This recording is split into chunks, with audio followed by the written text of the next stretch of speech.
Vamos a comenzar con la primera de las charlas de este curso sobre las mujeres que construyeron Roma. Vamos a seguir o intentar seguir un recorrido cronológico lo más exacto posible, o por lo menos, si no exacto, sí al menos secuencial. Y como es lógico, la primera charla tiene que responder a esas mujeres más antiguas, a esas mujeres que tuvieron su actuación en la historia más remota de la antigua Roma.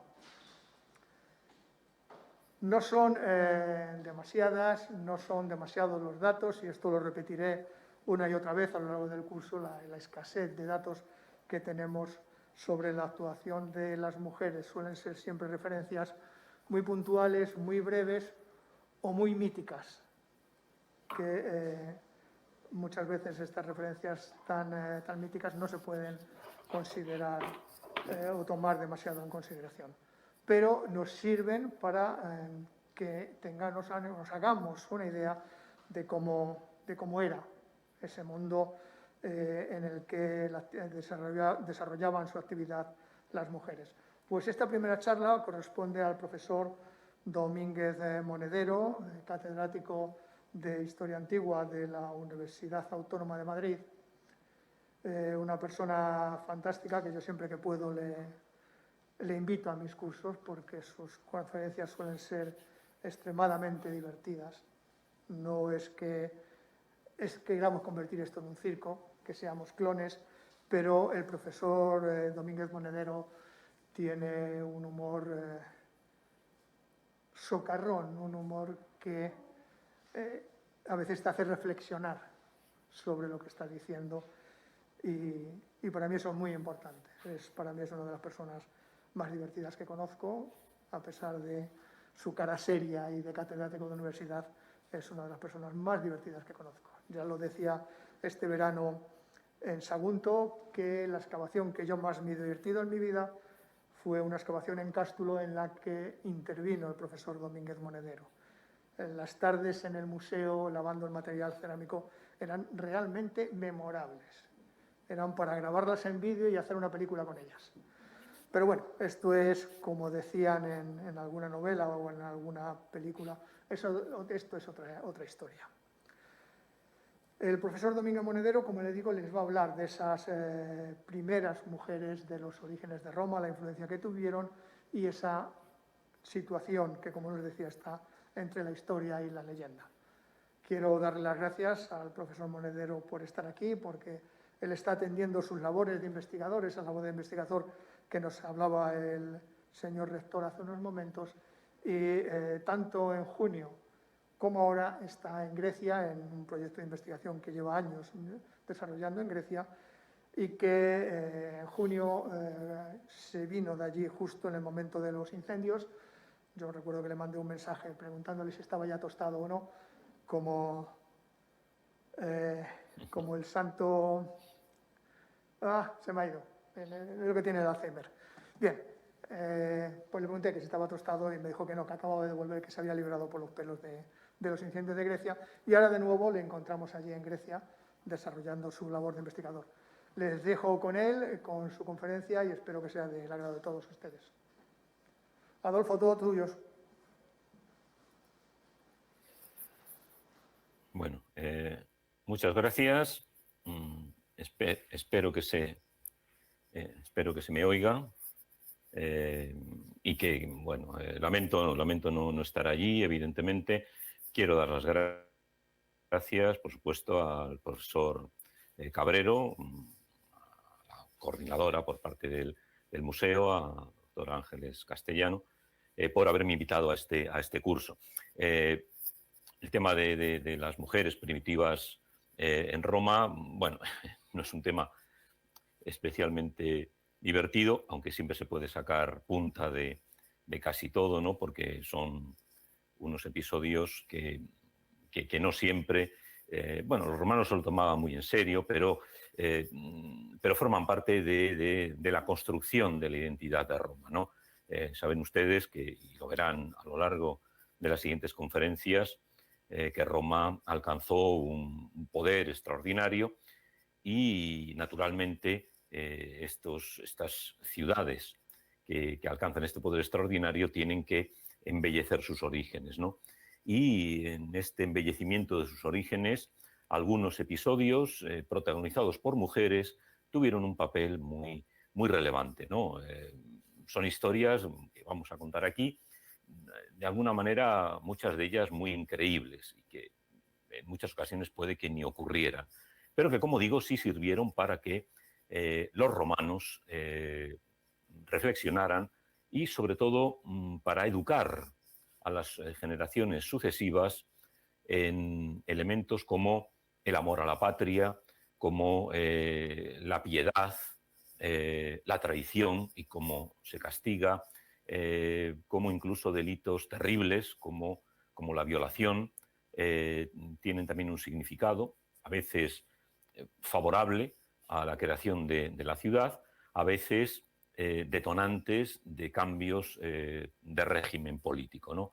Iremos viendo una selección de estas mujeres.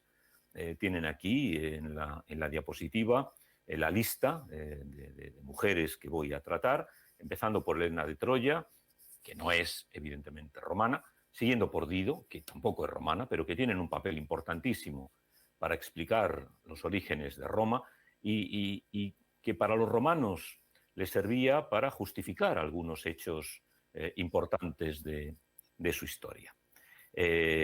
Lavinia, Silvia Calarentia, las Sabinas, toda esta nómina de mujeres, de las que iremos viendo sus principales características y que aportaban, como digo, sobre todo a la educación romana.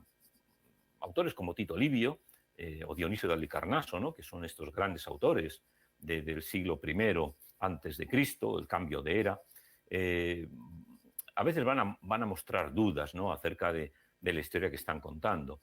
Pero el hecho de que hayan perdurado, de que perduraran hasta la época del cambio de era, ¿no? Después de 700, 800 años de historia de Roma, indica que habían jugado, que jugaban, que seguían jugando y que seguirían jugando un papel importante a la hora de explicar los orígenes de la ciudad. En las siguientes conferencias, en la que sigue de mi buen compañero y amigo, el profesor Cabrero, ya se hablará de mujeres históricas, ¿no? De Cornelia, ¿no? Una figura importantísima, plenamente histórica, ¿no? Pero estas mujeres históricas, de alguna manera, se van a mirar en el espejo de estas mujeres míticas, de estas mujeres de los inicios de Roma. Y vamos a ver, van a ver ustedes, cómo estas virtudes de estas mujeres romanas, de los primeros momentos de la historia de la urbs, de la ciudad, se van a replicar, se van a volver a actualizar, ¿no? Ese es un poco el papel importante que tienen estas mujeres. Ya digo, seguramente es probable que muchas de estas mujeres que vamos a ver no hayan existido. Y de haber existido, los episodios que protagonizan probablemente no son los que les voy a contar a ustedes, los que transmiten la tradición. Pero, como digo, tienen esta función formativa. Vamos a empezar, naturalmente, por Helena de Troya. Voy a ir ilustrando las diapositivas con textos que creo que nunca debemos perder de vista. Somos historiadores, trabajamos sobre las fuentes, sobre lo que los autores antiguos nos han contado, y voy a ilustrarlo pues, con escenas pertinentes, bien de mosaicos romanos, bien de pintores. Naturalmente no tenemos imágenes contemporáneas de estos momentos, pero con pintores que han tratado estos temas. Van a ver ustedes, pues desde la Edad Media, Renacimiento, Barroco, todas estas figuras arquetípicas han sido objeto de tratamiento por los artistas, ¿no? Porque siguen tratando de temas absolutamente actuales, de temas, ya hemos dicho, la envidia, la traición, la violación, que han formado parte de la historia de la sociedad hasta nuestros días, en algunos casos, por supuesto, lamentablemente, ¿no? Bien, Helena de Troya. Helena de Troya, quizá habría que decir antes algo. Los romanos pensaban que su ciudad había sido fundada por exiliados de Troya, por personas que habían huido de Troya, fundamentalmente por Eneas. Por lo tanto, la causa última de la fundación de Roma, a partir de los siglos, se relacionaba con la guerra de Troya, con esta figura de Helena de Troya, que es raptada por Paris, el hijo del rey Príamo, porque, de alguna manera, y es lo que representa este mosaico espléndido, ¿no?, que hoy se encuentra en Casariche, en Córdoba, apareció en la península ibérica, es el juicio de Paris, ¿no?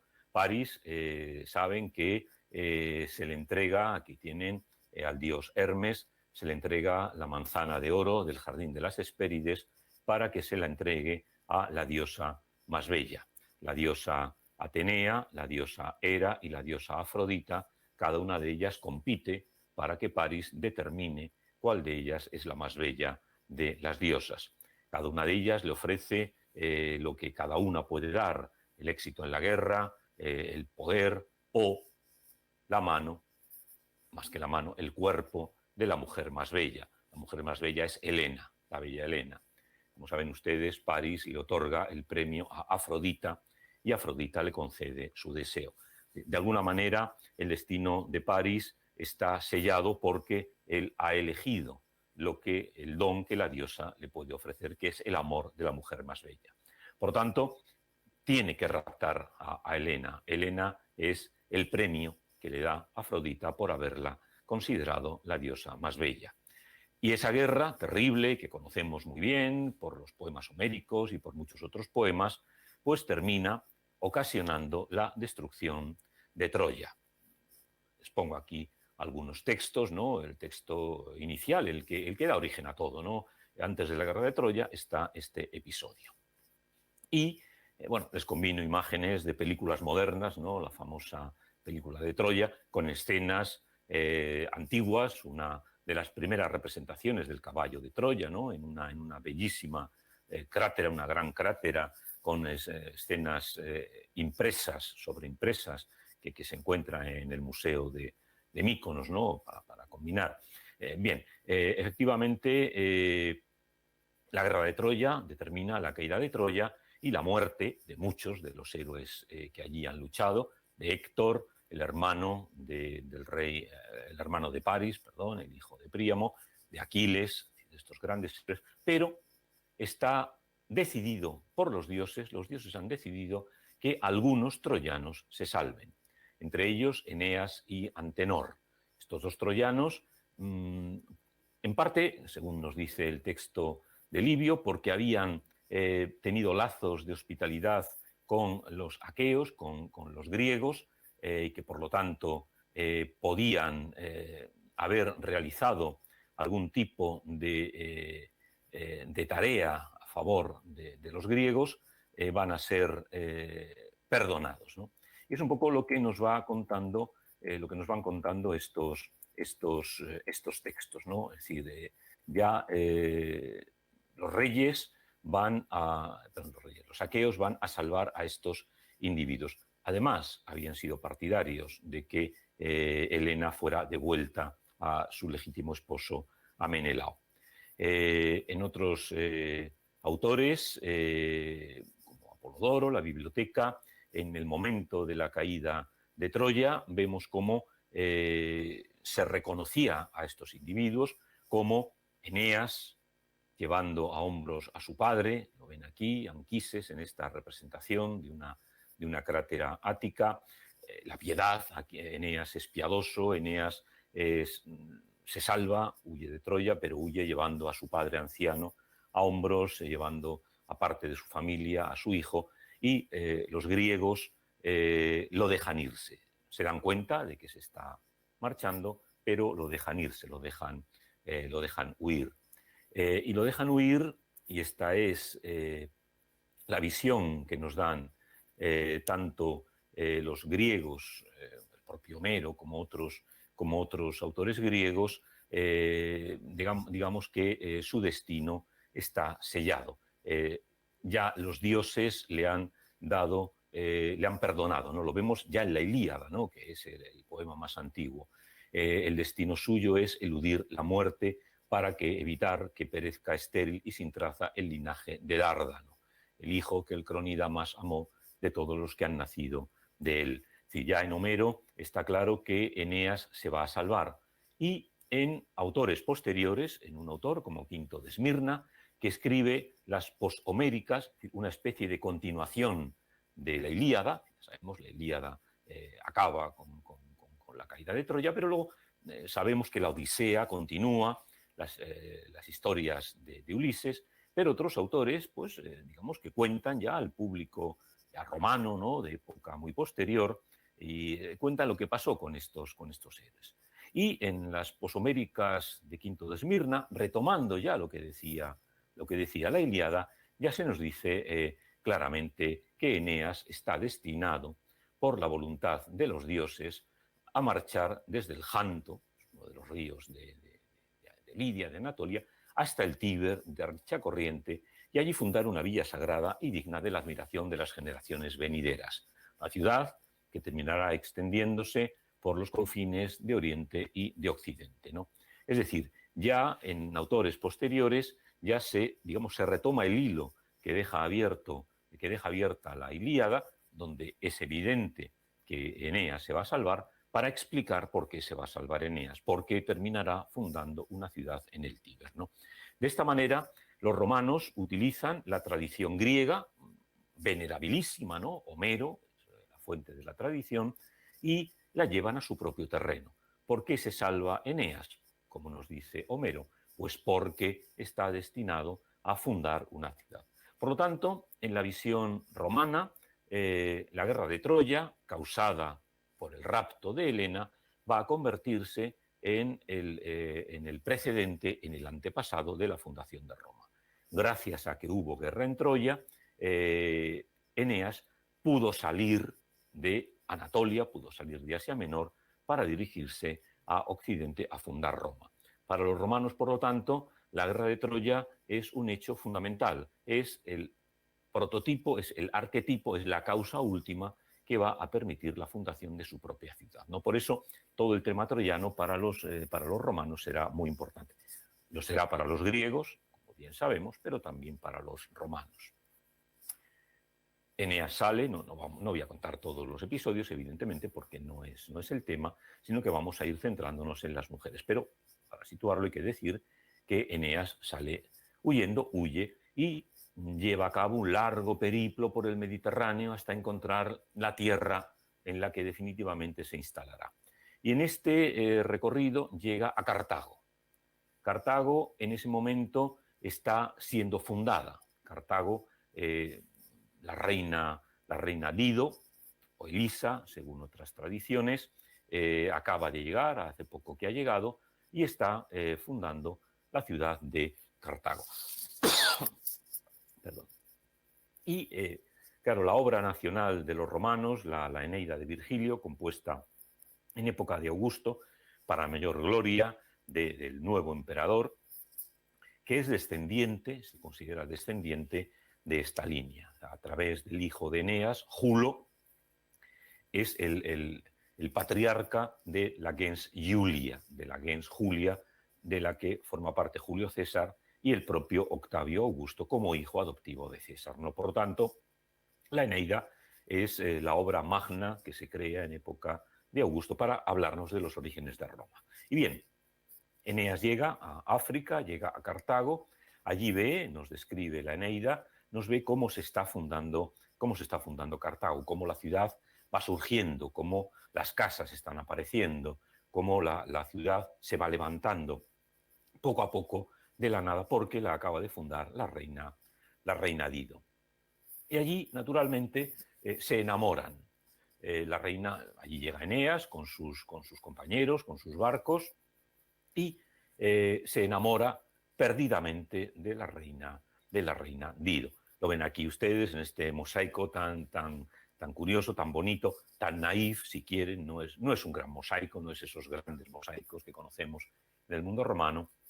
Es un mosaico muy, muy sencillo, pero ven aquí a Eneas con el gorro frigio, claro, porque viene de Anatolia, viene de Asia, y ven aquí a la reina Dido desnuda, entregada a sus brazos. Surge una enorme historia de amor, apasionada, hasta el punto de que Eneas piensa quedarse en Cartago. Hasta que los dioses, le llaman la atención.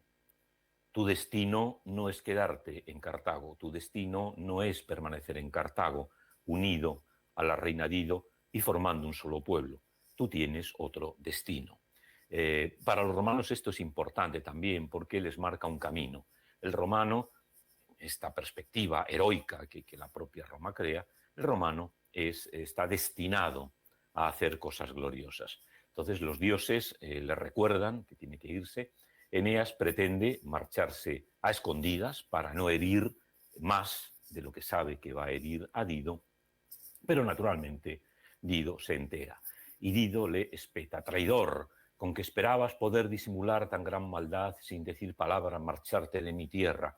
Huyes de mí, por estas lágrimas, por la mano que uniste con la mía, te lo pido, pues no me queda ya, pobre de mí, nada más que invocar por nuestro enlace, por nuestra boda comenzada. Y es el lamento, obra magistral, ¿no? La Eneida es una obra magistral. El lamento de la joven reina que piensa que ha encontrado al amor de su vida y que de repente se entera de que el amor de su vida la va a abandonar sin decirle nada. Por supuesto, Eneas tiene que decirle la verdad. Apolo me manda ir a la gran Italia. A Italia me mandan los oráculos de Licia. En ella centro mi amor. Mi patria es ella. Y se me representa a mi hijo Ascanio y el daño que le causo al objeto de mi amor, privándole del reino de Hesperia y las campiñas que le están predestinadas. Es lo que le dice. Al final lo hago no por mí, digamos, yo hasta me quedaría, pero yo no me debo a mí mismo, me debo a mi descendencia, me debo al destino que le espera a mi estirpe. Y mi destino me lo han marcado los dioses. Es la lección que todos los antiguos saben. De la misma manera que les comentaba antes que París no puede hacer otra cosa que raptar a Helena porque los dioses le han predestinado a ello, Eneas le dice a Dido que no puede hacer otra cosa que marcharse.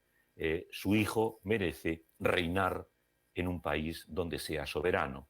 En Cartago le esperaría el unirse con los nuevos cartagineses que están fundando su ciudad, pero eso diluiría el destino de Roma. Por lo tanto, tiene que marcharse. Naturalmente, Dido no se lo toma nada bien. Le deja marcharse. Ven en esta preciosa representación ya medieval, tardía, ya casi renacentista, el barco de Eneas partiendo, ya ha abandonado el puerto, y vemos a la reina Dido en lo alto de una pira. Allí la reina Dido se sube a una pira, engaña a su hermana, es decir, le dice a su hermana que vela por ella, que va a hacer un sacrificio, pero lo que hace la reina Dido es subirse a la pira y quemarse, matarse. Pero en el momento en el que se está quemando, en el momento en el que va a prender fuego a la pira, lanza una maldición terrible. Y vosotros, mis tirios, acaban de venir de Tiro, son todavía tirios, todavía no son casi cartagineses, perseguid sañudos a su estirpe, que no exista amistad ni alianza entre ambos pueblos. Todos conocemos, ¿no?, que Roma y Cartago lucharon en 3 guerras, las guerras púnicas terribles, que acabaron con el exterminio de Cartago, ¿no? Pero ya Dido, despechada, la amante despechada, no deja irse a su amante, evidentemente, no puede hacer otra cosa, pero les augura un destino terrible. Van a ser enemigos para siempre.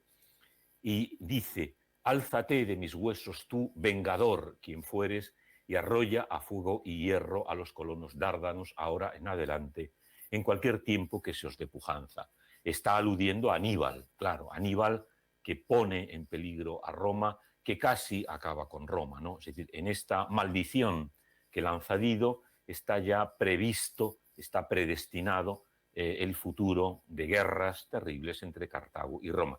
Por supuesto, esto lo escribe Virgilio cuando ya todo ha terminado, cuando ya las guerras han terminado, cuando ya Roma ha triunfado, ¿no? Pero en esta visión, digamos, del pasado, se justifica la guerra entre Roma y Cartago por el despecho que siente Dido ante el Eneas que la abandona, ¿no? Por lo tanto, el papel de Dido en este recorrido que estamos haciendo por mujeres es importante porque va a marcar lo que va a ser una parte fundamental de la historia de Roma, que es la de la guerra con Cartago, ¿no? Por lo tanto, es otra de estas mujeres fundamentales para entender la historia de los romanos, ¿no? La reina Dido maldice a los romanos obligándolos a enfrentarse en guerras tremendas. Bien, naturalmente Eneas sale de Cartago y termina estableciéndose en Italia. Y allí en Italia se encuentra con los pobladores originarios, con los aborígenes, el pueblo de los aborígenes, ¿no? De los que viven allí desde el origen, desde el inicio, cuyo rey se llama Latino. Ven también todos estos nombres, al final se creará una estirpe que será la de los latinos, que serán los descendientes de Eneas y de la princesa Lavinia, que es la hija del rey latino. Son los primeros que acogen a los romanos de manera amigable. Primero están los dos ejércitos enfrentados, claro, llegan unos extranjeros y los aborígenes se defienden, pero inmediatamente llegan a un acuerdo. Allí, ante los dioses penates, añadió Latino a la alianza pública otra de familia, al concederle a Eneas a su hija en matrimonio. Su hija será Lavinia y en nombre, digamos, en honor a Lavinia, fundan una ciudad. Eneas la llama Lavinio por el nombre de su mujer. Bien, aquí vemos los tres escenarios principales que darán lugar a Roma. Por un lado, Lavinio, el lugar en el que Eneas desembarca y en el que establece una alianza pública y privada con los aborígenes, la ciudad de Alba Longa, que fundará el hijo de Eneas, y la ciudad de Roma, que surgirá de Alba Longa, ¿no? Por lo tanto, en esta geografía del Lacio primigenio, encontramos, gracias a esta mujer, gracias a Lavinia, que se va a convertir en el nexo de unión entre los emigrantes, entre los troyanos y entre los aborígenes. Por lo tanto, en Roma, que surgirá de Lavinio, de Alba Longa, de los latinos, encontramos ya esta historia primigenia, ¿no? Las dos ramas, la troyana y la aborigen, dan lugar al nuevo pueblo latino, del que surgirá Alba Longa y del que surgirá, en último término, Roma. Nos lo dice Dionisio de Halicarnaso, el otro autor. Es interesante porque Livio nos da la visión más latina y Dionisio nos da la visión más griega, pero las dos son en muchos aspectos complementarios, ¿no? Complementarias. Bien, efectivamente, dando Latino a su hija Lavinia como mujer a Eneas. Después establecieron relaciones de parentesco entre ellos, se unieron en la alianza de guerra y todos, llamándose con el nombre común de latinos por el rey de los aborígenes, se mantuvieron tan firmes en lo convenido que ya en ningún momento se separaron. Crearon un nuevo pueblo, centrado en Lavinio. Ascanio, el hijo de Eneas, las tradiciones varían. A veces es el hijo que había tenido con su primera esposa Creusa, a veces es el hijo que tiene con Lavinia. Los autores antiguos no se ponían de acuerdo, de tal manera que en algunas ocasiones Lavinia es la madre de Ascanio. Julo, a veces es la madrastra. Da lo mismo, ¿no? Porque en cualquier caso, sea la madre o la madrastra, es la que protege, la que garantiza que el hijo de Eneas, que Ascanio, conserve el trono. Y no conserve el trono solo, sino que es la que propicia, puesto que Lavinio se convierte en una ciudad poderosa, es la que propicia que este joven, este hijo, se marche para fundar Alba Longa, ¿no? Que es esta ciudad que teníamos aquí. Ven el origen: Lavinio, Alba Longa, Roma. Bien, en ese texto de Livio nos dice que al encontrarse Lavinio muy poblada, dejó la ciudad floreciente ya para aquella época y rica a su madre o madrastra. Ven ustedes cómo Livio no tiene claro si Lavinia es la madre o la madrastra de Ascanio, y el joven se marcha al monte Albano para fundar una nueva ciudad, a la que llamará Alba Longa. Están en los montes albanos, es una gran ciudad, es Alba Longa. 30 años mediaron entre la fundación de Lavinio y la del traslado de una colonia a Alba Longa, ¿no? Por tanto, vemos cómo, gracias a una mujer, gracias a Lavinia, que en unas tradiciones es la madre, pero otra es la madrastra, es la que transmite esta doble realeza. Por un lado, la realeza troyana, derivada de Eneas, por otro lado, la realeza aborigen, la de las gentes que vivían en la ciudad, en el territorio, a su hijo o a su hijastro. Es decir, esta idea de mezcla de pueblos que los romanos tienen como la base de su propio pasado. Bien, en la ciudad de Alba Longa pasan varias generaciones, se suceden distintos reyes, todos ellos sucesores o descendientes de Eneas, hasta que llegamos a dos reyes, digamos el penúltimo, el antepenúltimo rey de Alba antes de la fundación de Roma es Proca, que tiene dos hijos, Numitor y Amulio. Dos hermanos.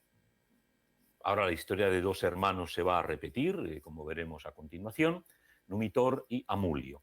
Numitor era el que le tocaba ser rey, pero su hermano, Amulio, se hace con el poder. Se hace con el poder, da muerte a todos los hijos, a todos sus sobrinos, para que no le disputen el trono. Es la línea ilegítima, pero se coloca en el poder, y a la única hija que tenía Numitor, Rea Silvia, la hace vestal. Como saben ustedes, las vestales estaban consagradas a la diosa Vesta, a la diosa del hogar, y tenían que permanecer solteras, tenían que permanecer vírgenes durante toda su vida. De esta manera, digamos que Amulio, matar a hombres, a sus sobrinos, está mal, pero matar a una mujer, digamos que habría sido un acto ya mucho más odioso. Entonces no la mata, pero la convierte en vestal para que no haya descendencia y para mantenerse él y su progenie en el trono.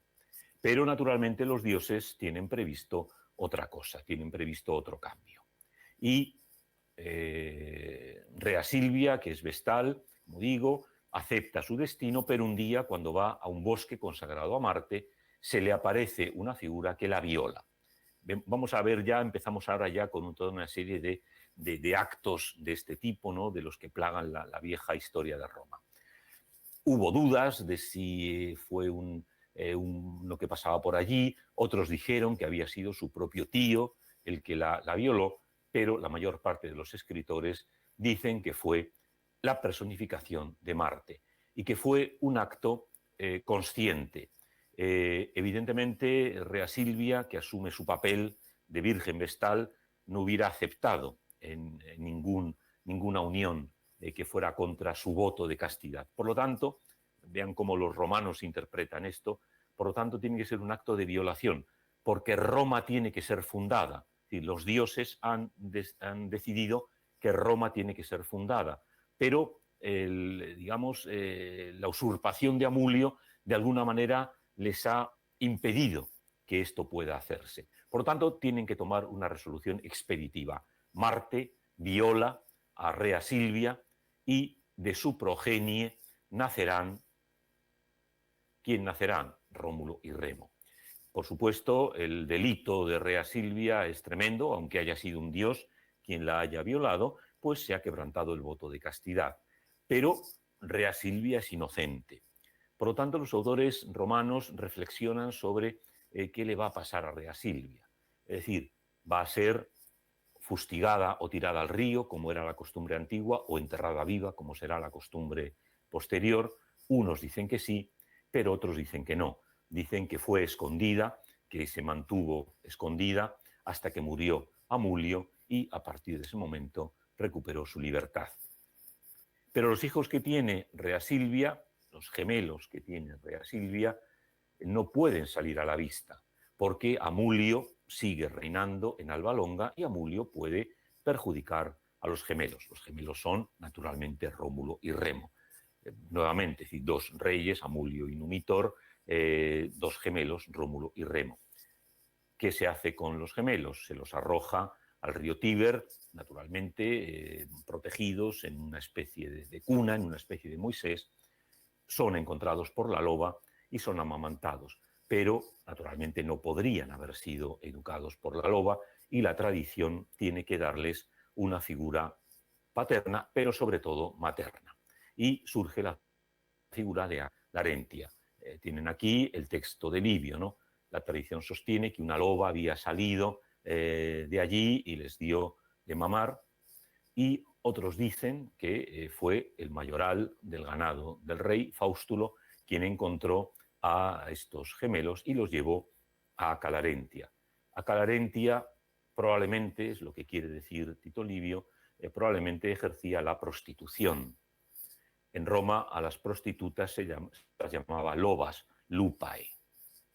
Bueno, de ahí viene la palabra lupanar, evidentemente, ¿no? El lupanar es el lugar en el que ejercen su actividad las lobas, las prostitutas. Entonces, Tito Livio quiere racionalizar la leyenda. Bueno, realmente no fue una loba la que los crió, sino que simplemente Faustulo se los llevó a su esposa, que practicaba la prostitución, que era una loba, y de ahí la idea de que Rómulo y Remo fueron amamantados por la loba. Bueno, otros autores simplemente nos dicen que Faustulo recogió, en vez de arrojar al Tíber a los niños, los recogió y los crió la propia Acalarentia, que sería esta loba que acababa de tener un niño pero que había muerto. Bueno, como ven ustedes, toda la tradición de la loba pues tiene muchos aspectos. Evidentemente, la tradición que tendrá más éxito, que es ahora la que ahora encontramos estatuas de Rómulo y Remo por todas partes, hay en muchas ciudades, acaban de poner en Madrid, los que sean de Madrid lo van a poder ver, los que no, el día que vengan, pues pueden verlo, ¿no? Acaban de poner en un edificio que acaban de restaurar, que era el antiguo Hotel Roma, acaban de colocar en el ático de ese edificio una Roma capitolina, una loba capitolina, ¿no? Por lo tanto, bueno, tenemos lobas capitolinas en todas partes, la historia de la loba amamantando a los gemelos es de las más conocidas, pero como ven, los autores antiguos juegan con estos términos. Hacen no a la loba real, sino a Carentia, una prostituta, una loba, que es una manera de racionalizar. No es normal que una loba diera de mamar a mellizos. Lo más probable en la realidad es que si una loba encontrara cachorros de otra especie, que se los comiera, ¿no? Pero bueno, como estamos viendo, a los romanos les gusta reflexionar sobre su pasado, buscar a veces elementos de racionalización del mismo, ¿no? Por lo tanto, Acalarentia es una figura importante porque de una forma u otra es la que permite que los gemelos sobrevivan y por lo tanto den origen a Roma. Bien, Roma se ha fundado, no les cuento toda la historia, Rómulo mata a Remo, se convierte en el único fundador de Roma y Roma se convierte en un lugar de acogida de muchas gentes, de reputación discutible, ladrones, salteadores. Es una nueva ciudad, una ciudad en la que, bueno, todavía no hay leyes, está Rómulo en eso, naturalmente, pero lo que se les plantea a los romanos, evidentemente, es la cuestión de la supervivencia. Es una ciudad en la que hay sobre todo hombres, sobre todo varones, y, por lo tanto, pues la ciudad no puede sobrevivir sin mujeres. Y a Rómulo se le ocurre la idea de raptar a toda una serie de mujeres. Aprovecha, es un acto muy poco glorioso porque aprovecha la traición. Invita a una fiesta que hace en Roma, todos los vecinos acuden allí, todos los vecinos, entre ellos los sabinos, que viven muy cerca de Roma, una fiesta, una celebración, pues acuden con sus mujeres, con sus hijas, ¿no? Porque no esperan que vaya a haber una traición, esperan celebrarlo, pasarlo bien, acoger también a los recién llegados, porque Roma acaba de fundarse, Roma está fundándose, y digamos como acto de buena voluntad deciden acudir. Pero Rómulo lo tiene todo previsto. Aprovecha el momento de la celebración y cuando están más distraídos los invitados, hace que los jóvenes salgan en estampida y secuestren a las mujeres. Ahora bien, es un acto evidentemente violento, pero la tradición romana, por supuesto, no va a aceptar que sus antepasados eran unos violadores sin más.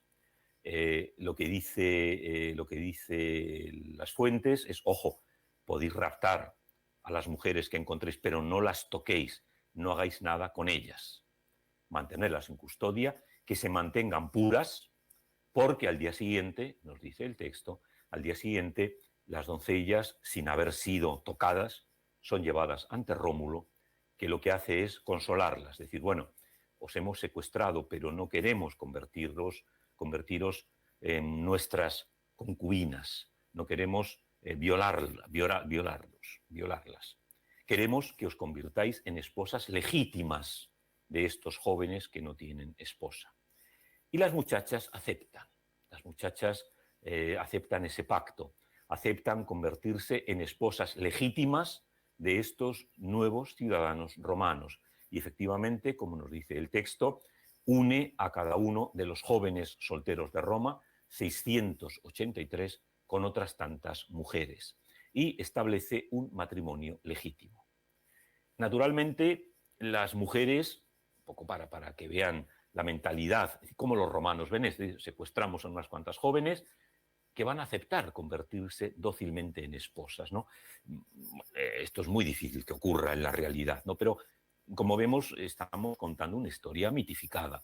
Y los romanos, siglos después, cuando les cuentan su historia, quieren creerse esto, es decir, secuestramos a las mujeres sabinas, pero con un buen fin, que era convertirlas no en concubinas, sino en esposas.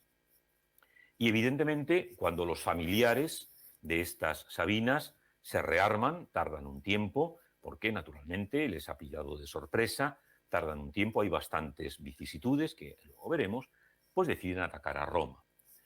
Y los romanos quieren creer que en el momento en el que los sabinos están atacando a los romanos, a punto de destruir a Roma, salen en tromba las mujeres, las secuestradas, que ya han tenido tiempo de tener hijos y se presentan en medio, como ven en este cuadro famosísimo, ¿no?, del pintor francés David, el pintor neoclásico, ¿no?, que presenta estas historias mitificadas con una visión gloriosa. Vemos aquí a las mujeres sabinas irrumpiendo, es lo que dice Livio, ¿no?, el texto está basado en Livio, irrumpiendo entre los dos contendientes, entre los romanos y sabinos, poniéndose ellas en medio un poco, bueno, pues si queréis seguir luchando contra los romanos, aquí estamos nosotras, que somos vuestras hijas de los sabinos, pero somos las esposas de los romanos y tenemos ya hijos.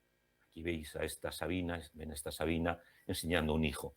Llevamos ya más de un año con estos romanos que efectivamente nos secuestraron, pero no nos violaron, nos hicieron esposas legítimas y ahora vosotros que venís a rescatarnos no tenéis por qué preocuparos, no tenéis que rescatarnos de nadie. Ahora somos las esposas de los romanos y aquí están los hijos de los romanos que son vuestros nietos, que son vuestros sobrinos. Dejad de luchar, somos, aunque sea por la fuerza de los hechos, un solo pueblo. Ya no somos sabinas, ahora somos romanas. Y los hijos que hemos tenido son tan romanos como sabinos. Por lo tanto, dejad de luchar y haced una comunidad única. Ven, por lo tanto, cómo en esta imagen, en esta visión mitificada de los romanos, las sabinas son las que han unido a los dos pueblos. Al pueblo romano, que las ha raptado, al pueblo sabino, que ha puesto a estas mujeres por la fuerza en el centro de la escena, ¿no? Por consiguiente, en esta idea de la creación de Roma, las mujeres sabinas juegan un papel fundamental, porque son ellas las víctimas, son las que han sido secuestradas, son las que han sido entregadas en matrimonio a los romanos, son las víctimas las que se interponen entre sus nuevos maridos y sus vengadores. Evidentemente, la historia nos cuenta que los sabinos depusieron las armas, que los sabinos, conmovidos por la piedad que sus propias hijas y esposas manifestaban, cesaron en ese momento la guerra y crearon una nueva comunidad. A partir de ese momento, Rómulo reinaría con el rey Sabino y la ciudad de Roma se convertiría, a partir de ahora, en lo que sería el lugar de acogida, el lugar de recepción, en la patria común de todos aquellos que quisieran acudir a ella, ¿no? Bien, es una historia muy interesante, como ven, desde el punto de vista etiológico.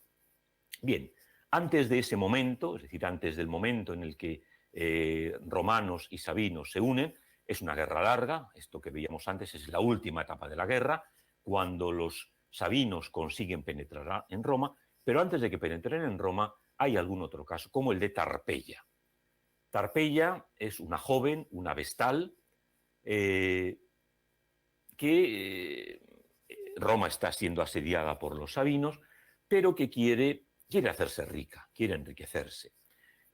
O no, ya veremos cómo hay historias alternativas, ¿no? En este relato que nos cuenta Livio, les enseña a los sabinos, a Tito Tacio, que es el rey de los sabinos, les enseña el camino para entrar en la ciudadela de Roma, en el Capitolio, ¿no? En el punto clave. Quien controla el Capitolio controla la ciudad. Y Tarpeia le quiere enseñar, quiere traicionar a los romanos porque quiere convertirse en rica. Y les enseña el camino para entrar al Capitolio, a la Acrópolis. Y les había pedido a los sabinos que le entregaran todo lo que llevaban en su brazo izquierdo. Los sabinos, aquí es la astucia en este caso de Tito Tacio, y la torpeza, la ignorancia de Tarpeia. Los sabinos llevaban en sus brazos izquierdos una gran cantidad de brazaletes y de anillos. Tarpeia pensaba en eso. Si les pido a los sabinos todo lo que llevan en su brazo izquierdo, me van a entregar todas sus riquezas y me voy a hacer inmensamente rica.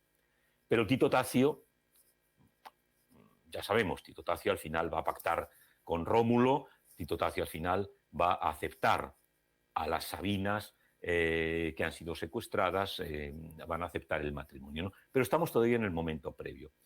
Tito Tacio es que va a convertirse en rey de Roma, en corregente de Roma, ¿no? Todavía no en este episodio, pero poco después lo va a ser. Tito Tacio, por una parte, evidentemente, acepta la traición de Tarpeia, pero naturalmente no va a aceptar de buen grado. Y entonces hace un engaño, efectivamente, se deja guiar, pero cuando Tarpeia quiere cobrar su traición, los sabinos, en vez de entregarle los brazaletes y los abalorios que llevan en su brazo izquierdo, le entregan los escudos, le tiran los escudos encima. Aquí vemos en esta moneda romana curiosísima a la pobre Tarpeia inundada de escudos y levantando los brazos porque sabe que va a morir, ¿no? Es decir, Tito Tacio ha sido más listo que ella, ha aceptado que le muestre el camino del Capitolio, tiene que cumplir su juramento, porque los juramentos hay que cumplirlos, pero como había jurado que le iba a entregar todo lo que llevaran los sabinos en su brazo izquierdo, lo cumple, pero no los abalorios, sino todos los escudos. Tenemos otros relatos. En otros relatos se nos cuenta de una manera distinta. Se da la vuelta a la historia. En otros relatos, como el de Dionisio de Halicarnaso, Tarpeia no quiere traicionar a Roma. Lo que quiere es todo lo contrario, traicionar a los sabinos. Y entonces, en esta tradición, es la propia Tarpeia la que les pide a los sabinos los escudos para que cuando entren en el Capitolio entren desprotegidos, entren desarmados. Lo que pasa es que los sabinos se dan cuenta de la treta y matan a Tarpeia, no porque sea traidora, sino todo lo contrario, porque han descubierto su treta. Ya ven, en este relato de Dionisio está de acuerdo con Rómulo, ¿no? Tarpeia siempre muere aplastada por los escudos, pero digamos que para algunos romanos Tarpeia es la traidora, pero para otros es lo contrario, es la mujer virtuosa que lo que quiere es engañar a los sabinos para que entren desarmados y los romanos que están esperándolos puedan derrotarlos. Pero ya digo, el resultado siempre es el mismo. Tarpeia muere aplastada por los escudos. Pero, como ven, estos relatos pueden tener distintos valores. Tarpeia, la traidora. De hecho, la versión buena, vamos a decir, es la de que Tarpeia era una traidora, porque el lugar por el que penetraron los sabinos es la roca Tarpeia, que era el lugar desde el que se lanzaba, desde el que se ejecutaba a los traidores, ¿no? Por lo tanto, aunque hubo luego autores romanos que quisieron embellecer la leyenda, lo que perduró es que Tarpeia había sido traidora y, por lo tanto, los que tenían que ser ejecutados lo eran en la roca Tarpeia, ¿no?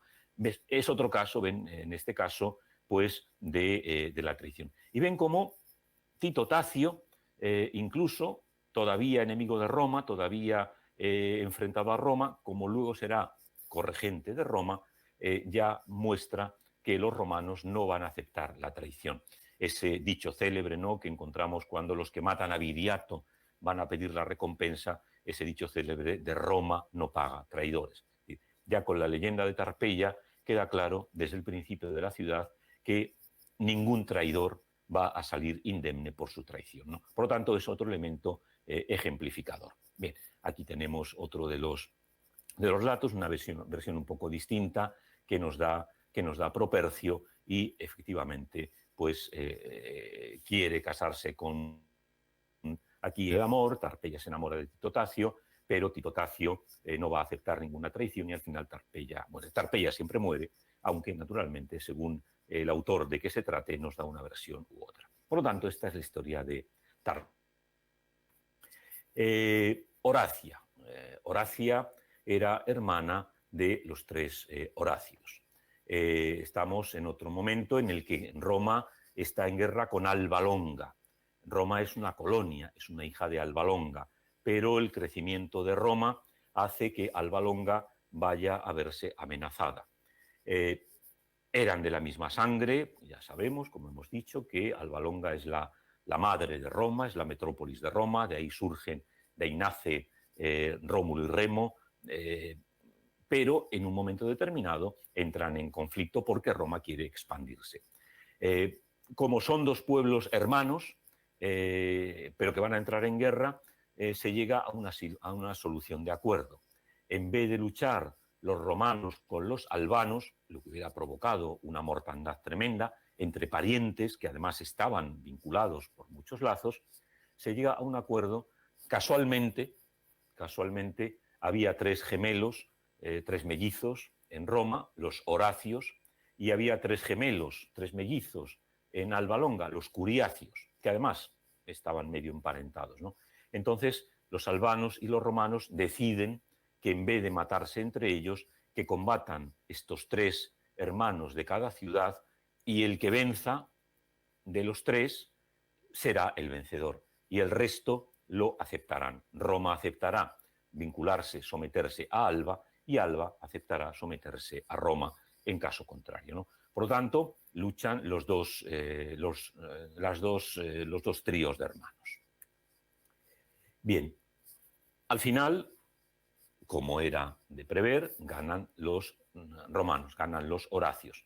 Los tres Curiacios mueren, dos de los Horacios mueren, pero el tercer Horacio sobrevive y vuelve a Roma cargado con los despojos, es decir, con las armaduras, con los mantos de los tres hermanos. Cuando llega a Roma, la hermana de los Horacios, Horacia, que era novia de uno de los Curiacios, ve a su hermano que llega con el propio manto, lo ven aquí, el manto que ella había tejido a uno de los Curiacios. Y cuando ve a su hermano con los despojos de su prometido, se da cuenta evidentemente que su prometido ha muerto. Y entonces empieza a llorar, a tirarse de los pelos, lamentándose por la muerte de su novio. ¿Qué hace su hermano? Su hermano Horacio, que ha sobrevivido al combate, que ha visto morir a sus dos hermanos. ¿Qué es lo que hace Horacio? Desenvaina la espada y atraviesa a la muchacha mientras la cubre de reproche. Marcha con tu amor a destiempo a reunirte con tu prometido, dice, ya que te olvidas de tus hermanos muertos y del que está vivo, ya que te olvidas de tu patria. Y ahora dice una de estas frases célebres que a los romanos les gustan tanto, igual que esta de Roma no paga traidores, ¿no? Muera de igual modo cualquier romana que llore a un enemigo. Es decir, Horacia se ha confundido, Horacia ha perdido a su novio, pero no se ha dado cuenta de que ha perdido a dos hermanos que han luchado por su patria. Aquí se juega el destino de Roma. Quien ganara mantendría el poder, quien perdiera se sometería. Horacia ha perdido a su novio, pero no se da cuenta en su insensatez que ha perdido a dos hermanos. Entonces, el hermano que sobrevive la atraviesa con su espada a su propia hermana, diciendo esta frase célebre, que ninguna romana jamás llore a un enemigo. Es otro de estos actos, ¿no? Aquí Horacia se ha equivocado. Aquí Horacia no es la joven gloriosa, sino que es la joven que se equivoca. Y más todavía, el padre, al enterarse de la desgracia tan horrible, acaba de perder a dos hijos y acaba de perder a su hija matada por su hermano. Pues, ¿qué dice el padre, propio de un padre romano? No permitió que fuera conducido a casa el cadáver de su hija, ni consintió que fuera enterrada, que es el mayor agravio que se puede hacer un cadáver, el no ser enterrado. La dejó allí, sin funerales, muerta en el lugar en el que cayó. De tal manera que los viandantes que pasaban terminaron amontonando tierra y piedras en torno al cadáver falto de alguien que le hiciera un sepelio. Es decir, el propio padre, esta idea del romano íntegro, que se da cuenta dónde está la razón. La razón la tiene su hijo, aunque haya matado a su hermana, porque aquí se está jugando el honor de Roma, ¿no? Por lo tanto, estos son ejemplos, ¿no?, para la historia posterior. Pienso en la propia Cornelia, ¿no?, que ve a morir a sus hijos. Los padres romanos, las madres romanas, saben dónde está la virtud, saben dónde está el lado correcto. El padre puede aceptar que su hijo mate a su hermana porque en el fondo se está cuestionando la honra de Roma, ¿no? Por lo tanto, ya digo, todo esto son historias que hay que entender también que los niños romanos aprendían. Esto había ocurrido en el pasado más remoto, cuando en época republicana, en época imperial, los niños eran educados en la historia nacional, todas estas cosas se las contaban, ¿no? Eran ejemplos de lo que había que hacer y, naturalmente, de lo que no había que hacer. Ninguna jovencita que fuera educada sabía que no debía hacer lo que había hecho la pobre Horacia, compadecerse del enemigo de su país, por muy amantes que fueran, ¿no? Todo esto son historias ejemplificantes. Bien, seguimos avanzando y entramos en la última etapa de la monarquía romana, la etapa etrusca. Sabemos que hubo un corintio de Marato que marchó de Corinto, se estableció en Tarquinia, un rico aristócrata, gran personaje, que más o menos se integró en Tarquinia. No del todo, se casó con una mujer importante, con Tanaquil. Aquí no les pongo a Tanaquil ni a de Marato, sino uno de estos sarcófagos etruscos tan interesantes que conocemos, ¿no? Bueno, en Tarquinia habían prosperado, tuvo un hijo, el tal de Marato, con Tanaquil, que se llamaba Lucumón, que era el heredero. Pero claro, era hijo de un extranjero. Su madre era etrusca, era de Tarquinia, lo cual le daba una posición desahogada, pero naturalmente, como en el mundo etrusco la línea, digamos, el prestigio venía sobre todo de la línea paterna, como su padre era un extranjero, un griego inmigrante, pues no podía casarse. No sé si he dicho que Tanaquil se casó con de Marato, ¿no? Tanaquil se casó con Lucumón, ¿no? No sé si al emocionarme me he confundido, ¿no? Lucumón era el heredero de Marato, que se casó con Tanaquil. Como decía, su mujer era importante, pero el Lucumón, al no ser hijo de un etrusco, pues no podía. Entonces fue Tanaquil la que decidió emigrar. Puesto que en nuestra ciudad, puesto que aquí no tenemos ya más posibilidades de promocionar, porque siempre nos van a considerar medio extranjero, sobre todo a él, a Lucumón, vamos a marcharnos a una ciudad nueva, donde hay muchos extranjeros, y por lo tanto nosotros, que allí también vamos a ser extranjeros, vamos a tener más posibilidades de prosperar. Evidentemente emigran a Roma, Lucumón abandona su nombre y toma el nombre de Tarquinio. Uno que viene de Tarquinia, pues para un romano es un tarquinio, no tiene más problema. Entonces, Tanaquil es la que le aconseja y es también la que, puesto que era conocedora de las prácticas de augurios etruscos, le pronostica a su marido que va a convertirse en rey de Roma. Hay aquí una serie de presagios, una serie de elementos, y la propia astucia de Tanaquil, que conoce muy bien todos los designios de los dioses, nada más llegar a Roma, le pronostica a su esposo, a Lucumón, a Tarquinio, que va a convertirse en rey de Roma. Y efectivamente, cuando muere el último rey latino, Sabino, va a proclamar a Tarquinio el antiguo, rey de Roma. Tanaquil son los conocimientos en las artes adivinatorias de Tanaquil, son los conocimientos o la astucia de Tanaquil la que va a convertir a su esposo en rey. pero también va a ser la que va a promocionar al rey sucesivo, al rey siguiente, a Servio Tulio, que no es hijo de Tarquinio, incluso en contra de los propios hijos de Tarquinio. Servio Tulio era un personaje, algunas tradiciones dicen que de origen servil, de origen esclavo, por su propio nombre, pero que cuando era un niño y estaba, quizá como esclavo, todavía era un niño, como bebé, quizá era hijo de, según algunas tradiciones, de unos esclavos del palacio, ¿no? Pero un buen día vieron que la cabeza se le iluminaba, era como si estuviera envuelta en llamas. Sin que se quemara el niño, naturalmente, si no, no tendría gracia, ¿no?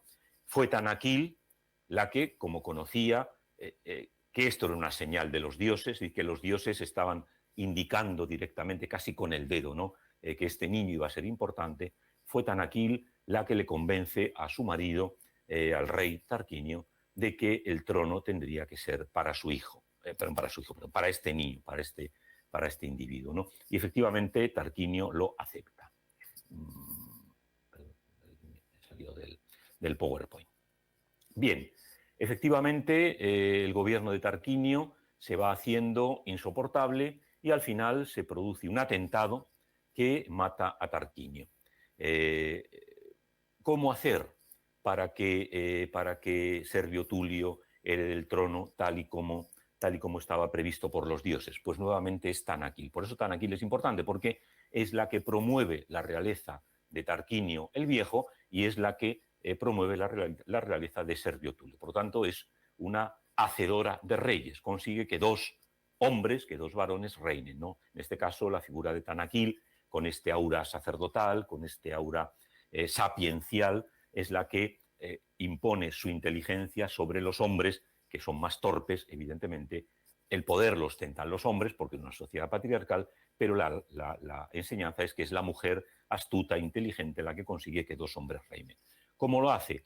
Pues evidentemente Tarquinio es herido de muerte, se le lleva directamente al interior del palacio y allí hace llamar a Servio Tulio y dice, bueno, vamos a ver, tengo un plan, el trono va a ser tuyo, pero tienes que seguir el plan.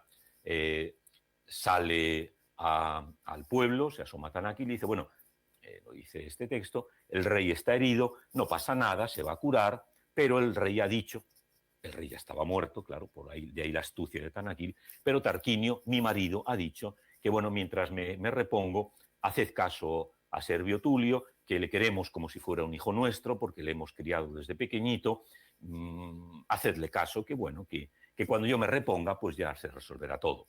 Cuando pasa un tiempo y cuando ya Servio se ha afianzado en el trono, dan la noticia de que Tarquinio ha muerto, ya había muerto hacía tiempo, pero gracias a la astucia de Tanaquil, Servio Tulio consigue reinar. Por lo tanto, la figura de Tanaquil en la historia de Roma es importante, ¿no? Es, de alguna manera, la astucia, la capacidad de manipulación. Es una virtud que para los antiguos es femenina, ¿no? Bueno, evidentemente saben ustedes que los roles de género en el mundo antiguo están muy claros. Los varones, pues es la franqueza, la violencia, la mujer es un poco la astucia, ¿no? Entonces, bueno, aquí está muy claro que estamos ante una clarísima asignación de roles de género, ¿no? En el mundo. Servio Tulio tiene una hija a la que llama Tulia, tiene dos hijas a las que llama Tulia, Tulia mayor y Tulia menor, y las casa con los hijos de Tarquino el Viejo. Como, claro, el problema es que el heredero del trono y los hijos de Tarquinio se quedan un poco, bueno, pues en una posición curiosa. Las dos hijas de Servio Tulio, Tulia mayor y Tulia menor, se casan con los dos hijos de Tarquino el Viejo, Lucio y Arrunte Tarquinio. Tarquinio es el apellido. Tulia menor, la hija mala, aquí es curioso, de los dos hijos de Tarquinio, uno es bueno y otro es malo, y de los dos hijos de Tulio, una es buena y otra mala. Casualmente, la buena se casa con el malo y el malo se casa con la buena, pero Tulia, la menor, que es muy lista, se casa con el hermano bueno, con Arrunte, y dice, yo con este marido no voy a llegar a ninguna parte. A mí quien me interesa, quien me conviene, es mi cuñado, es Lucio. y a mi cuñado, mi hermana, no le conviene. Y entonces, es lo que nos cuenta este texto, trama un plan. Mira, Lucio, ni tu mujer te va a ayudar, ni mi marido me vale para nada. ¿Por qué no matamos cada uno a nuestro marido y mujer? Yo mato a tu hermano, tú matas a mi hermana, y cuando nos hayamos deshecho de nuestros respectivos hermanos, nos casamos. Tú y yo somos iguales, tú y yo somos ambiciosos, tú y yo sabemos que nos interesa, y por lo tanto el futuro está en nuestras manos. Efectivamente, eso hacen, ¿no? Cada uno se carga a su cónyuge respectivo y cuando se los han cargado, cuando los han eliminado, se casan. Y, naturalmente, Tulia empieza a tramar contra su propio padre. Tenemos que conseguir... Evidentemente, aquí hay una cosa, es decir, sabemos que Lucio Tarquinio estaba enfadado porque había conocido los ardides que había usado Quil para darle el trono a Servio en lugar de a él, que era el que le correspondía. Con lo cual, digamos que el terreno está abonado. Tulia, pues, empieza a tramar, empieza a maquinar, empieza a encender a su marido. Tú eres el hijo del rey anterior. En otras tradiciones es el nieto, no el hijo. Los autores antiguos, como ya hemos visto, a veces se contradicen, ¿no? Vamos a tramar. Y efectivamente, ¿qué es lo que hacen? Bueno, ya Servio Tulio es mayor, ya Servio Tulio está perdiendo poderes, y entonces Lucio Tarquinio toma una resolución. Mientras que está en el Senado Servio Tulio, que es lo que representa este cuadro, entra Tarquinio y le coge, le agarra y le expulsa. Claro, es una cosa tan repentina que todo el mundo se queda alucinado. Es un golpe de Estado en toda regla. Pero no está ni la escolta de Servio Tulio. Evidentemente, los senadores partidarios de Tarquinio están en el complot. Lo vemos aquí en este cuadro tan curioso, ¿no? Este personaje echando para atrás a la gente para que Tarquinio pueda acabar con la vida de Servio Tulio. Todo el mundo, como vemos en el texto de Livia, todo el mundo se dio cuenta de que Tulia estaba detrás, que era Tulia la que le dice, mira, no te preocupes, que vamos a hablar con la gente, que a Servio Tulio no le va a defender a nadie, con lo cual tú vas a entrar en el Senado, le vas a echar por las escaleras, le vas a apuñalar y se acabó. Evidentemente el pobre rey, moribundo, herido, se arrastra por las calles y termina muriendo. Pero la cosa no termina ahí, para que vean ustedes la maldad, la perversidad de Tulia. Cuando ya la ciudad está toda llena de voces y de ruidos, Tulia decide acercarse al Senado para ver qué es lo que pasa. Y de repente, por el camino por el que tiene que pasar, se encuentra el cadáver de su padre. El cochero para, hay un cadáver en medio, y Tulia le dice, ¿por qué te paras? No, Tulia, es que mira, está ahí el cadáver de tu padre. Dice, te he dicho yo que pararas, y el pobre cochero tiene que pasar por encima del cadáver del padre de Tulia, nos lo dice Dionisio. Y él, el cochero, llorando más por compasión que por el golpe, a la fuerza las condujo por encima del cadáver, ¿no? Es el paradigma de la mala hija, de una hija malísima, que no solo atenta o convence a su marido para que atente contra su padre, sino que incluso cuando se encuentra a su padre muerto en mitad de la calle, no tiene ningún reparo en pisotear el cadáver de su padre con el carro, ¿no? Por lo tanto, Tulia es el paradigma de la mujer malvada, de la mujer maquinadora, de la mujer perversa, que arrastra a los hombres, arrastra a su marido al homicidio, arrastra a su marido al regicidio, y no solo eso, sino que ella misma se atreve a pisotear el cadáver de su padre, ¿no? Es decir, Tulia es el ejemplo de la mala, malísima. Evidentemente, un reinado como el de Tarquinio el Soberbio, que se inicia, ya estoy terminando, que se inicia con estos presagios, pues no puede acabar bien. De una pareja tan soberbia como la de Lucrecia, perdón, como la de Tulia y Tarquinio, pues no pueden hacer nada bueno. Y lo que nace es un personaje como Sexto Tarquinio. Sexto Tarquinio, evidentemente, bueno, piensa que va a ser rey y piensa que puede hacer todo lo que le da la gana. Se encapricha de Lucrecia, que es esposa de su primo se llama Tarquinio Colatino, son todos ellos de origen etrusco, en ese momento hay muchos etruscos, y aprovechando que van a Colatia, que es donde vive Colatino, como su nombre indica, conoce a Lucrecia, se enamora perdidamente de ella. Bueno, más que enamorarse, no se enamora, la desea. No es amor, no es amor, es deseo, deseo puro y duro, ¿no? No quiere nada bueno para ella, quiere poseerla, es un violador. Y aprovechando que Tarquinio Colatino, que el primo se ha ido, de repente se deja caer por Colatia y, claro, por supuesto, como es su primo, el primo de su marido, le acoge en su casa y cuando llega la noche, vemos aquí en este cuadro, cuando llega la noche, cuchillo en mano, se acerca al dormitorio de Lucrecia. Lucrecia prefiere morir a ser violada. Pero entonces Sexto Tarquinio, con una perversidad absoluta, dice, pues mira, como no te entregues a mí, te voy a matar, de todas maneras, pero encima voy a matar a un esclavo, lo voy a poner desnudo a tu lado y voy a decir que os he encontrado acostados, que yo he matado al esclavo y que te he matado a ti porque te he encontrado gozando en la cama con un esclavo. Y le voy a decir a tu marido, a tu primo, a mi primo, que te he encontrado en esa situación. Por lo tanto, recordad lo que le pasa a las mujeres que no se comportan bien, recordad lo que le pasa a la pobre Horacia, que no va a ser enterrada y que va a figurar, como siempre, como una de las mujeres malvadas.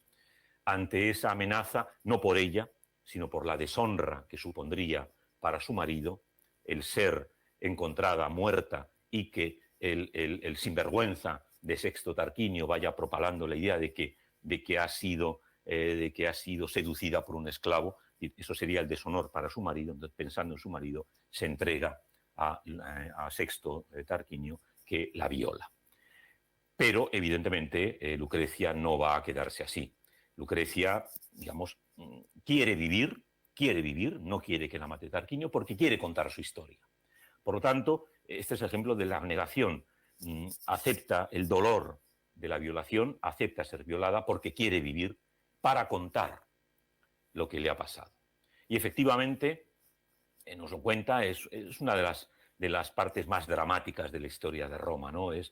Porque evidentemente los autores romanos se ponen, curiosamente, ¿no? Aunque pensemos que es una historia centrada en varones y demás, todos los relatos se ponen en el papel de la víctima. Es decir, todos los autores antiguos comprenden el dolor de la víctima. Y efectivamente Lucrecia oculta su dolor, va a ver a su padre, va a ver a su marido. En algunas tradiciones está el marido, en otras no, en otras está Bruto, que luego saldrá, y le cuenta la verdad. Mira, me ha pasado esto. Sexto Tarquinio me ha violado. Yo no puedo soportar la vergüenza, el deshonor, pero te lo quiero contar. He vivido hasta este momento para narrarte lo que ha pasado, para que vengues mi muerte. Y en ese momento saca un cuchillo y ella misma se mata. Ha sido deshonrada, ella es consciente que tiene que morir. Es una visión de la víctima quizá excesiva, quizá es una visión, es una visión varonil, es una visión patriarcal, es decir, es una víctima de violación y eso es intolerable. Es decir, ella mantiene su honor, pero en esa visión de la familia, en esa visión absolutamente patriarcal, pues digamos que el destino de Lucrecia es tarde o temprano morir o vivir con deshonor, porque esa mancha que supone la violación es imborrable, ¿no? Ella misma se da muerte y en el momento de la muerte, Bruto, el antepasado de aquel que con el tiempo, con los siglos mataría a César, este Bruto, que es el fundador de la República Romana, extrae el cuchillo del cadáver de Lucrecia y, golpeando sangre, pues hace otra de estas proclamas romanas. Por esta sangre tan casta antes del ultraje del hijo del rey, juro y os pongo a vosotros dioses por testigos que yo perseguiré a Lucio Tarquinio el soberbio, a su criminal esposa y a toda su descendencia a sangre y fuego, y con todos los medios que en adelante estén en mi mano, y no consentiré que ellos ni ningún otro reinen en Roma. Este es el acto final de la monarquía en Roma. Evidentemente, jura Bruto, jura Tarquinio Colatino, es decir, juran todos los romanos e inician la guerra contra los tarquinios, ¿no? En ese momento, los tarquinios combaten, luchan, pero bueno, al final tienen que marcharse de Roma y en ese momento la República Romana se instaura. Bruto es uno de los primeros cónsules de Roma. Pero, ya para acabar con este periodo de la monarquía romana, queda un último coletazo. Tarquinio, en su huida, llama a otro rey etrusco, a Lars Porsena, rey de Clusium, para que le ayude a recuperar Roma. Lars Porsena llega a Roma, ahí se encuentra con la resistencia absoluta de los romanos, el episodio de Mucio Scévola.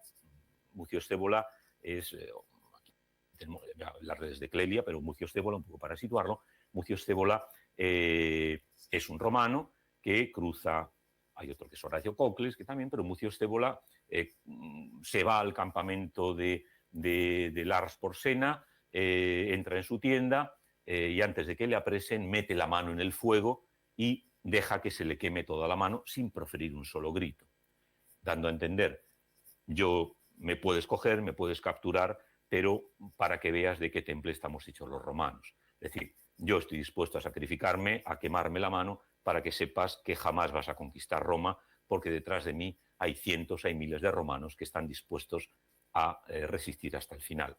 Evidentemente, cuando Lars Porsena ve esto, llega a un pacto con Roma, decide levantar el sitio, pero pide rehenes. Para garantizar que no va a ser atacado, pide rehenes y pide a una serie de jóvenes de buenas familias que se le entreguen como rehenes a él para garantizar.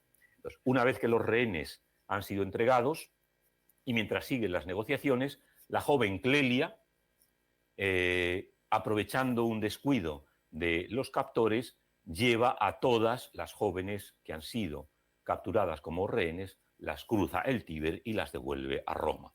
Es decir, es un acto de valentía. Claro, el acto de valentía viene después. El rey etrusco se da cuenta no solo de que los hombres romanos, los varones romanos son terribles, se da cuenta también de que las mujeres romanas tienen una resolución enorme. Entonces llega a un acuerdo. Bueno, es decir, vamos a hacer las cosas bien. Me habéis entregado a unos rehenes, Clelia se los ha llevado a Roma, con lo cual yo me quedo sin rehenes. Es decir, esto no puede ser. Vamos a llegar a un acuerdo.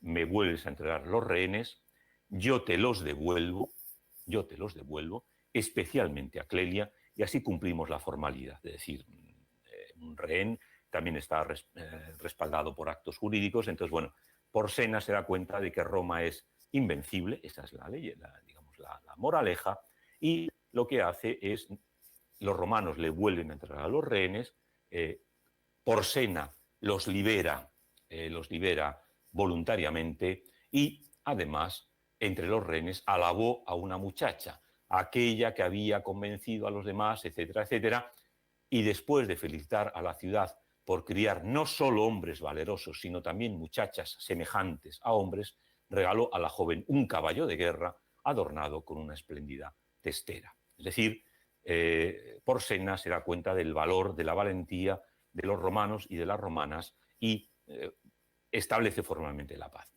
Después de ello, los romanos recompensaron aquel valor sin precedentes en una mujer, con un honor también sin precedentes, una estatua ecuestre. En lo alto de la vía sacra fue colocada la imagen de una doncella a caballo. Es decir, los romanos premian la valentía. Bien, para terminar, ven aquí un poco el resumen de lo que hemos visto, ¿no? Las mujeres de Roma, sí, también los hombres, ¿no? Porque hay muchas historias también de varones, pero en este caso las mujeres sirven como ejemplo de maldades terribles y bondades supremas, ¿no? Como paradigmas de comportamiento, de lo que no se debe hacer y de lo que se debe hacer. El Enedido extranjeras, al inicio, en los orígenes de la historia de Roma, hay dos mujeres fundamentales. Helena, que desencadena la guerra que permite la emigración de los troyanos, y Dido, que marca el futuro de Roma. Lavinia, la mujer acogedora, la mujer que acepta casarse con un extranjero para provocar el surgimiento de una línea fructífera. Rea Silvia, como Roma tiene que cumplir su destino, Marte en persona tiene que intervenir para que el destino se cumpla. Amulio intenta evitar el destino, pero Marte tiene que utilizar la fuerza, la violencia para conseguir su futuro. Acalarentia, la piedad, la mujer incluso la mujer quizá de baja posición, la mujer quizá que es prostituta, pero que acepta amamantar a los mellizos que fundarán Roma. Rómulo fundará Roma. Las Sabinas, ya hemos visto el ejemplo de las Sabinas, ¿no? Las mujeres que son utilizadas como herramienta de reproducción, pero que al final, cuando son madres de hijos, ya están en medio, ya no son las Sabinas raptadas, sino que son las madres de los futuros romanos y que propician la paz entre las dos comunidades. Tarpeia, la traición que no se debe hacer, o la astucia. Ya hemos visto que hay dos vertientes de Tarpeia. Horacia, las lealtades equivocadas, la mujer que no sabe dónde está la lealtad. Ella es leal a su novio, pero al ser leal a su novio es desleal hacia su patria y por lo tanto su hermano, Roma, se encarga de castigarla de manera terrible, ¿no? Tanaquil, la astucia, la mujer que con su astucia consigue que reinen dos reyes, Tarquino y Servio. Tulia, el ejemplo de lo que no debe ser, el ejemplo de la mujer que no respeta nada, que no respeta a su padre, que no respeta a su esposo, que no respeta incluso la dignidad de su padre muerto, sino que le aplasta.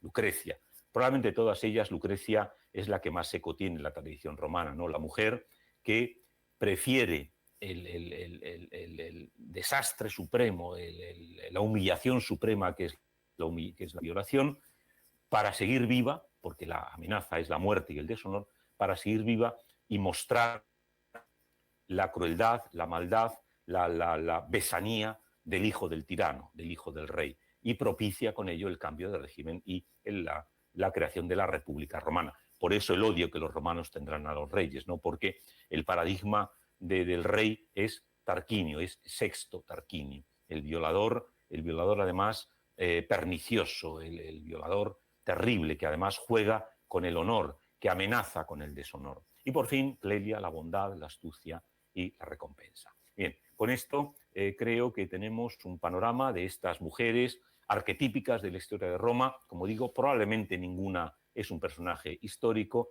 pero que nos permite ver cómo los romanos, en la creación de su identidad, en la creación de su poder, de su imperio, utilizan estas figuras como elemento paradigmático para que sirvan de ejemplo a las mujeres y a los hombres de las generaciones sucesivas.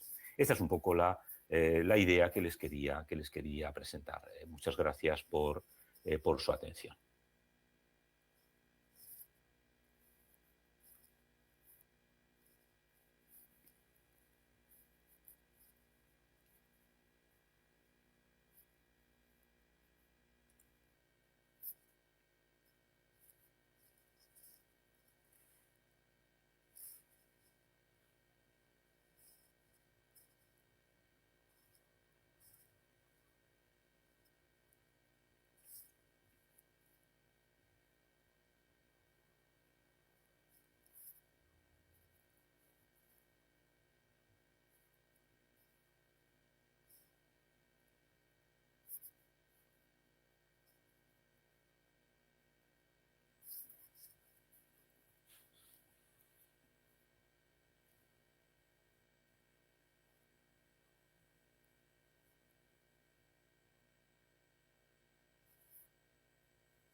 Vale.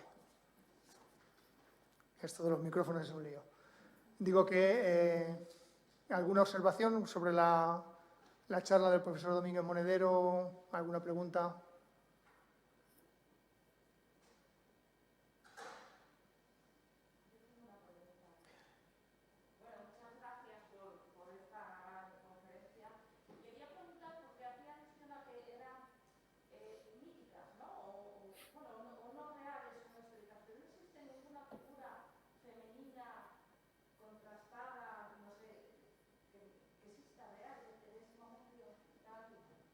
Sí, no sé si Adolfo has oído la pregunta, no, ¿verdad? No la he oído. No, me preguntan en la sala si todas estas mujeres, que evidentemente tienen un carácter mítico, si no hay en esta época ninguna mujer que pueda tener un carácter más real.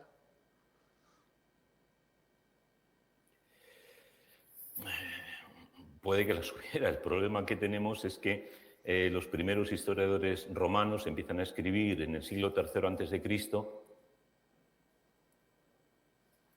Sí, la pregunta sí la he oído, sí.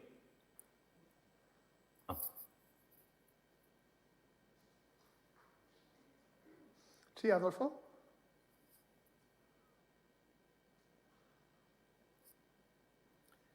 Sí, no sé si me oye ahora porque Sí. yo creo que va con... Sí, te oímos bien.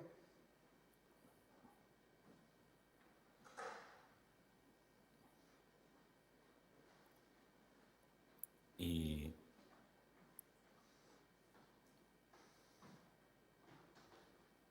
Hemos perdido... creo que lleva un poco de retardo. Sí, he oído la pregunta y lo que... Sí, creo que lleva un poco de retardo la cuestión. O sea que voy a...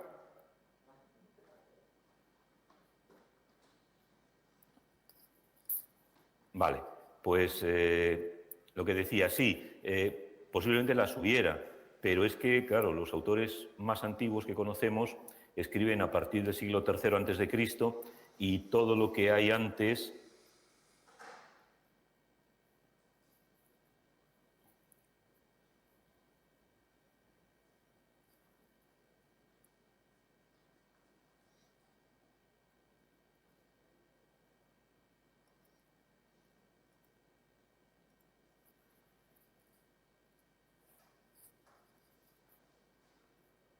A ver, no.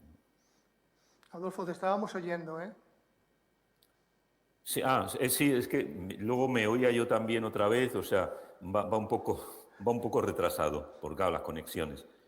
Pero bueno, voy a seguir, aunque vuelva a oírme la pregunta, como la he oído, la contesto de seguido. Sí, seguramente las hubo, pero el problema es que como los autores romanos escriben, sobre todo a partir del siglo III antes de Cristo y antes de ese momento no tenemos documentación fiable, pues claro, tenemos muchos mitos, es decir, no tenemos ningún documento concreto, salvo los arqueológicos, evidentemente, del siglo VIII, del siglo VII. Entonces, claro que había mujeres normales, porque encontramos tumbas, ¿no? Tumbas de mujeres ricas, tumbas de mujeres pobres, es decir, era una sociedad normal, a través de la arqueología. Todos estos relatos que nos cuentan los autores son literarios. Entonces, claro, los textos hacen referencia a estas mujeres especiales y, por lo tanto, la imagen que podemos tener para esta época de una mujer, de mujeres reales, pues no la tenemos, de hecho. Es decir, no aparecen mujeres normales. Las mujeres que aparecen, que no son muchas, son estas mujeres que hacen siempre actos heroicos, ¿no? Hay que esperar, ahora supongo que Javier hablará de ello, hay que esperar ya la época histórica para tener mujeres documentadas como Cornelia, como Livia, en la que efectivamente podamos ver este tipo de cosas, ¿no? Para épocas anteriores, lamentablemente, lo que tenemos son siempre estas mujeres buenísimas, maravillosas, sacrificadas o mujeres perversas, ¿no? Pero pasa también con los hombres, ¿eh? Es decir, la imagen de Rómulo, la imagen de Tarquino el Soberbio, pues son imágenes de alguna manera muy arquetípicas, ¿no? Gobernantes buenos, como Servio Tulio, o gobernantes malísimos, como Tarquino el Soberbio, ¿no? Forma parte de que al reconstruir el pasado sin datos fehacientes, con muy pocos datos fehacientes, basados en tradiciones orales, naturalmente los hechos se deforman. Entonces, bueno, tenemos que entenderlo sobre todo no como una representación de la realidad, sino como elementos educativos, como elementos arquetípicos para que los romanos se miren en el espejo de sus ancestros, de sus antepasados, para convertirse en buenos ciudadanos, ¿no? Es el sentido en que podemos dar a este tipo de relatos. Bien, ¿alguna otra observación, alguna otra pregunta? Bueno, pues entonces, ¿hay alguno de...? Sí.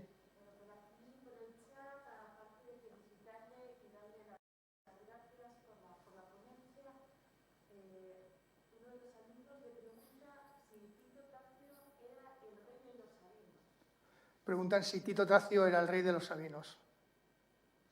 Sí, Tito Tracio es el rey de los sabinos, sí. Que luego, después del episodio de las Sabinas, reina junto con Rómulo, ¿no? Y de hecho los restantes reyes de la Roma hasta Tarquino el Antiguo son sabinos. Hablamos de la realeza latino-sabina, ¿no? Cuando hablamos de la historia de Roma primitiva.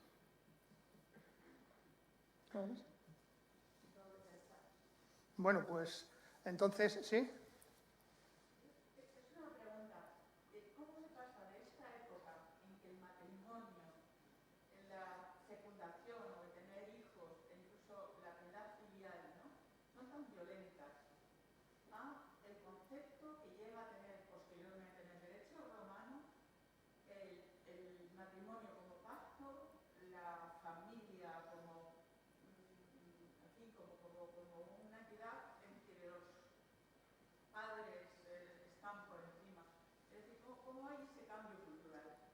Sí, me preguntan, Adolfo, de cómo se pasa del matrimonio de la época antigua, que es un matrimonio hasta cierto punto radical, violento, al matrimonio ya posterior, ya de época de republicano, de finales de república, un matrimonio reglamentado por el derecho.